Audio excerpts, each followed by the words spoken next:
அனைவருக்கும் அன்பான வணக்கம். தினம் ஒரு திருக்குறள். பேதமை ஒன்றோ பெருங்கிழமை என்றுணர்க நோதக்க நட்டார் செய்யின் அப்படின்னு என்ன அர்த்தம்? பேதமை ஒன்றோ, இது நான் அறியாமலா இந்த விஷயத்த செய்கிறான், ஒரு அறியாமை இருக்கோ அவங்ககிட்ட, அது ஒரு கொஸ்டின் மார்க்கு. பெருங்கிழமை அப்படின்னு சொன்னா மிகுந்த நட்பு அப்படின்றத உணரணுமா.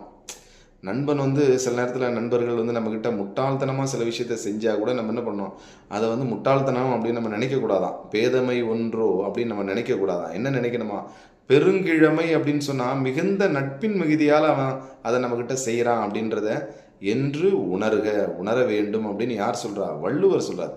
எந்த மாதிரி விஷயங்களை செய்தாலும் நோதக்க நம் மனம் வருந்தும்படியான, ஒருவேளை நம்ம ஃபீல் பண்ணுற மாதிரி விஷயங்களை கூட நட்டார் அப்படின்னு சொன்னால் நம்ம நட்பில் இருக்கிற நண்பர்கள் செய்தால் கூட அதை பொறுத்து கொள்ள வேண்டும். ஏன் அதை நம்மக்கிட்ட அப்படி நடந்துக்கிறாங்க அப்படின்னு சொன்னால், நம் மீது இருக்கக்கூடிய அதிகப்படியான நட்பினால் தான் அதை செய்கிறாங்க அப்படின்னு நம்ம அதை பொறுத்து கொள்ள வேண்டும் அப்படின்னு யார் சொல்கிறா? நம்ம வள்ளுவர் சொல்கிறார். சரிங்களா? நன்றி, வணக்கம்.